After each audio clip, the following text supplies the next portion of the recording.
دعوت لهم وولد صالح يدعو لهم. أكلاهي نسيت الوالدين، نهيت بولادك الآن. والديك وش داير لهم؟ مجريهم في الحباس والسجون والمشاكل. كان من الناس هو برا يتمتع ويقصر مع اصحابه ويحكي، الزوج تاع الليل، وحده تاع الليل، زوج تاع الليل، والام هكذا دايره تستنى فيه حتى يدخل باش ترتاح، حتى يدخل ويقول لك ليزوم. مين جبتها ليزوم؟ منين جبتها؟ وانت تقرا لي في القران وقضى ربك الا تعبدوا الا اياه. لازم خليك كل ايه تحرك معها، كل ايه، كل حاجه، شوف نمشي. ربي قال فريق في الجنه وفريق في السعير، حبس القران، حبس فريق في الجنه فريق في السعير. وين كون انا؟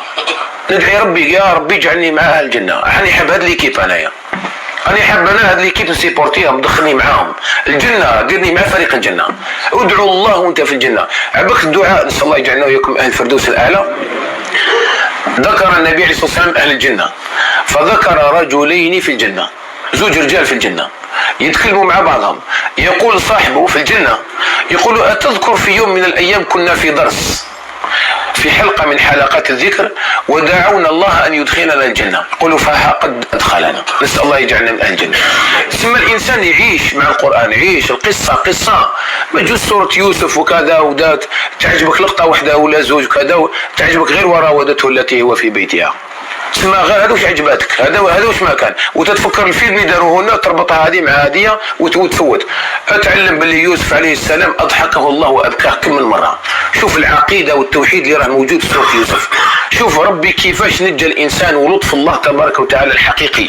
شوف سوره يوسف هي قصه تتكرر على كل واحد فينا، بان الله عز وجل مهما كنت ضعيف الله يقويك، وقد ما تضعف قد ما الله يقويك.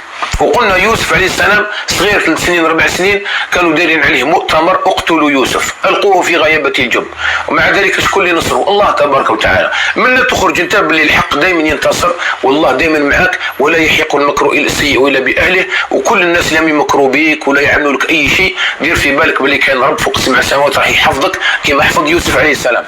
تعلم من القران، تعلم رجوله من القران، تعلم ثبات ثقه في الله من القران.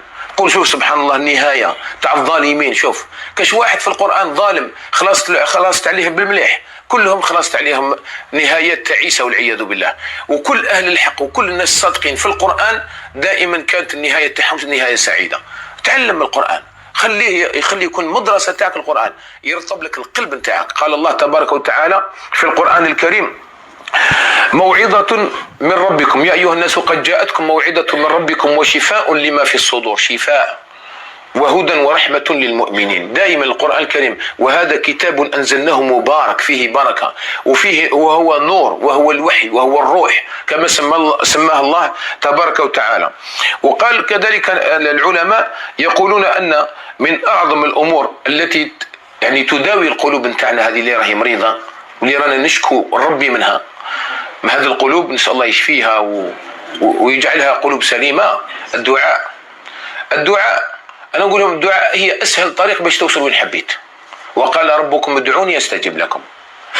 عندنا يقين أن الله عز وجل يستجيب.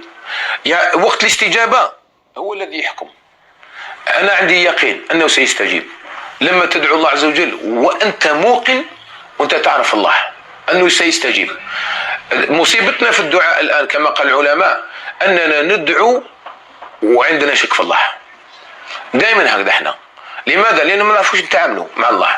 الرسول عليه الصلاة والسلام قال ما دعا عبد بدعوة، كل واحد يدعو دعوة إلا له بها إحدى 3. شكون اللي يخير لك 3 هذوما؟ الذي هو أرحم بك من أمك، الله سبحانه وتعالى. وش يعطيك الله؟ تقول مثلا يا ربي اشفي لي ابني، ربي عز وجل إما أن يستجيب يشفي لك ابنك استجابة، وهذه يعطيها لك في الدنيا، شو الحاجة طلبتها يعطيها لك. وإما أنه ما يستجيبش يخليه مريض ولكن يخبي لك هذاك الابتلاء في الآخرة. والله عز وجل قال ولدار الآخرة خير.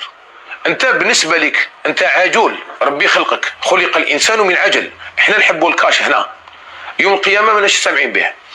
بصح في الحقيقة يوم القيامة كي تروح تقول الحمد لله ربي اللي خباها لي، الحمد لله اللي خباها لي، معليش قاعد طفل مريض وبتولينا هو توجع. من بعد في يوم القيامة لقينا هدايا كبار عند ربي عز وجل. الآن إما أن يخبي لك الله هذيك الحاجة ما يعطيها لكش ويخليها لك إلى يوم القيامة، وإما أن يدفع بك عنها شرا. شغل ما يستجيبلكش في هذيك بصح يعطي لك، يدفع عندك شر كبير كان جاي عندك ودفع ربي أنت ما شفتوش. الشر كانت جاية في السماء ربي فتتها، بعثت لها ميسيل فتتها راحت وانت راك في أمانك تمشي، انت ما شفتهاش. والله يعلم وأنتم لا تعلمون. ما نعرف والو، احنا جهال. قد ما تقول لي أنا وتغربت وأنا كذا وأنا خدمت وأنا طحت وأنا وكذا، والله تبقى ديما العلم الله سبحانه وتعالى. ديما احنا والله لا نعرف، ما زلنا نتعلم في الحياة، لا نعرف شيئا.